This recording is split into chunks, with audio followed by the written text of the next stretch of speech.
women always reserve the right to change their mind at any given time.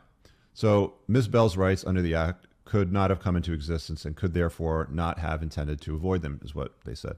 The court disagreed, noting that for a claim to be available under the section at the time of the disposition, the relationship must have reached a stage where there was a mutual contemplation of beginning a qualifying relationship. Therefore, the existence of de facto relationship at the time of a disposition of a property is not necessarily a precondition.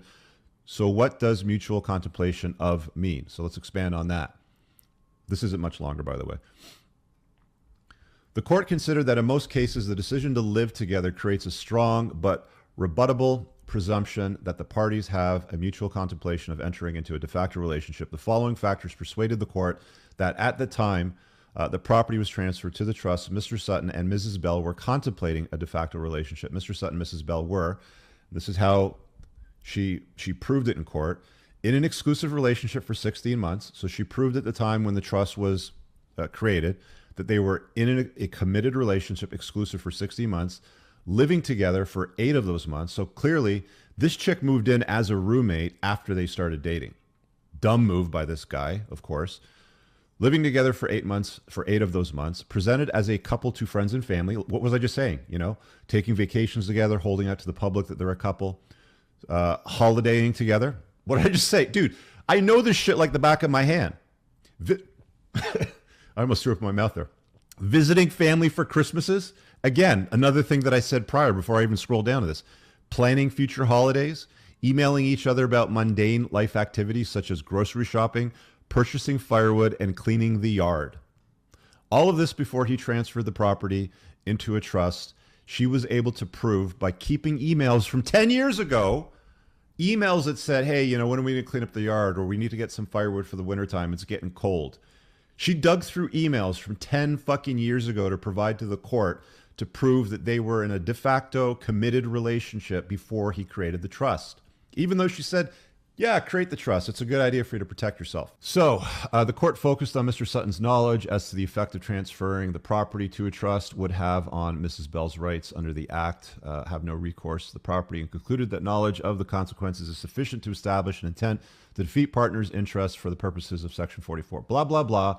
Basically, he did it to circumvent her ability to claim an interest in the property, which is what happens when you live together in the eyes of the law. It doesn't matter who's on title. If you live together in a way that looks like marriage to the government, and the law and family law says, okay, you're now married after this prescribed period of time or under these prescribed circumstances, i.e. Christmases together, i.e. sending an email about needing firewood together, i.e. holding out to the public that you're in a relationship, i.e.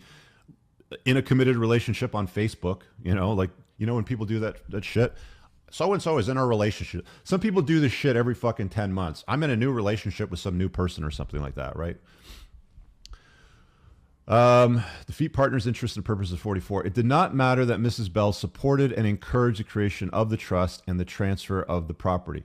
So he obviously tried to defend their attack by stating that she encouraged the transfer of the property to the trust. Nor did it matter that the relationship risk was not the sole driver for the transfer, and Mr. Sutton had other reasons for establishing the trust. So it didn't matter what reason he brought up. They were just like, not interested. Previously, a consensus desire to defeat your partner's rights was required in order to section blah, blah, blah. So the decision clearly illustrates the threshold much lower. Okay, blah, blah. The argument was put forward that Ms. Bell effectively contracted out of an act when she suggested that Mr. Sutton dispose the property into a trust. So the defense, Mr. Sutton's defense, basically said she's contracted out of this act by encouraging Mr. Sutton to put the property into a trust. A reasonable argument, you would think. Let's see what happened. However, the act mandates that a person cannot waive their rights unless a formal contracting out agreement has been made.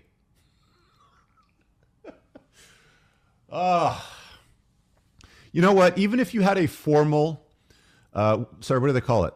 A formal contracting out agreement. So I bet that if he had a formal contracting out agreement, she would still try to find a way to throw that, to cast that aside, right? Therefore, although the disposition was made in good faith and with Mr. Bell's agreement, the disposition is still liable to claim under Section 44 of the Act. The court held that the High Court Was correct, in fact, that Mr. Sutton transferred the property to the trust in order to defeat Miss Bell's rights. Leave to appeal this decision in the New Zealand Supreme Court has been granted, blah, blah, blah. So key takeaways, there's a couple paragraphs here from the law firms, like the lawyer that created this blog. It basically says, this case clearly demonstrates that if you dispose of a property and that disposition defeats your partner's rights under the act when you are contemplating a de facto relationship, your partner will have recourse to that property under the act, which she was able to prove. She had emails about firewood and cleaning the yard and holidaying together and Christmas together and all that sort of stuff prior to when the trust was created.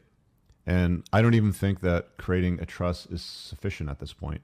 You could create a trust, sit on it maybe for 2 or 3 years, meet somebody, she moves in, even though the trust exists, even though there's a prenup. And, you know, female lawyers will argue, or females that want to be in a relationship will argue like, well, that's not me. I would never do that. You have the trust. We're not going to untie that. I'll sign a prenup. I'll da-da-da-da. You know, everything will be fine. Do you know what would be fine? Just loving a woman and not living with her. You can totally do that too. You don't have to live with a chick. You don't have to succumb to the pressure and bend the knee and, okay, babe, whatever you say, you know, if this makes you happy, blah, blah, fucking blah. You can still love a chick and say, no, that's a boundary. You got your place. I got my crib. You know, we'll get together. We'll do stuff together. But you have your own house. Your mail goes to your house. Your packages go to your own house. You know, you maintain your own property. You pay your mortgage. There's nothing here. Like this is what women have created. This is what feminism, this is what family law has created. An environment where men and women really shouldn't be living together, especially if the guy has a lot more than she does, which is generally the case in almost all circumstances. There's always one chick out there. She'll be in the comments. She'll be like, well, that's not true. My husband was a stay-at-home husband, and I climbed the corporate ladder, and we had to untie the knot, and I'm paying him alimony and child support, and this is not fair. Bullshit. Rarely happens. Does it happen? Yeah. Rarely happens, though. It is very, very uncommon. This is the commonality. Because why? Women are hypergamous. They date across and up. They don't want to be with losers on a long-term basis. They'll bang losers. They'll bang criminals. They'll go to nightclubs and do all kinds of nefarious shit with loser men, right? But when it comes to partnering, de facto relationships, common law, having kids and all that sort of stuff, totally different game. Now, let's keep going anyway, because it's got like one last paragraph here. Contemplating under the act. The transition from dating relationship to a de facto is a de facto one is an evolution and can be a real gray area, because that's what we need as guys, is more gray areas in our life. We have enough fucking struggles in our life with shit that we're doing, with our own challenges. We need more gray areas, because a chick's like, well, is this going anywhere? Like, do you even love me? Because if you don't, then we're probably not should be together, because we should live together, because everybody else lives together. Why don't we live together? And then guys are like, okay, whatever you say, baby. Right? Because they're pussies. They don't have a backbone. This is why this podcast, this is why my book is so incredibly important, because I'm the only guy out there calling out this bullshit. Transitioning from a dating relationship to fact. However, if you are considering moving in with your partner, I hate that word partner, wife, or girlfriend, boyfriend, whatever, be clear. This fucking blurring of lines, partner. Or your relationship is developing, then it is important that you take formal steps to protect your separate property rights. Well, this guy did that, and it didn't fucking work out too good for him, did it? The most important being entering into a contracting out agreement, which again is just another layer of bullshit and fuckery that you got to introduce into your life, which is not guaranteed. The only thing that is guaranteed is not living together. Again, you can love a woman and not live together. You know, I've often said, here, let me finish this.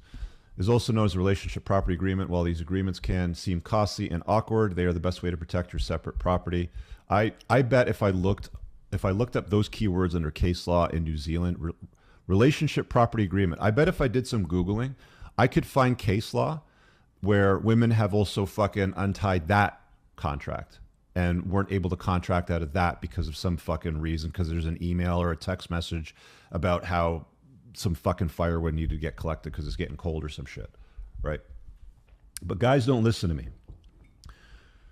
All the tradcons, all the Christ pillars, all these fucking hopeful romantics, hopeless idiots think that everything will be just fine, tickety-boo, hunky-dory, and all right, because my girl is different. By the way, they had 2 kids together, which wasn't talked about in the summary, but that wasn't part of the issue with the property. That case was specific to the issue of the property. They had 2 children together, and I'm sure he's paying child support for those 2 children. The article doesn't talk about any kind of maintenance or alimony. I don't know if he's obligated to do that, but he is obligated to give her half of the value of the house, which he already gave half of the value to his first wife before this one moved in. So let's hope he's learned his lesson. You know, women always reserve the right to change their mind at any given time. So Ms. Bell's rights under the Act could not have come into existence and could therefore not have intended to avoid them, is what they said. The court disagreed, noting that for a claim to be available under the section at the time of the disposition, the relationship must have reached a stage where there was a mutual contemplation of beginning a qualifying relationship. Therefore, the existence of de facto relationship at the time of a disposition of a property is not necessarily a precondition. So what does mutual contemplation of mean? So let's expand on that. This isn't much longer, by the way. The court considered that in most cases, the decision to live together creates a strong but rebuttable presumption that the parties have a mutual contemplation of entering into a de facto relationship. The following factors persuaded the court that at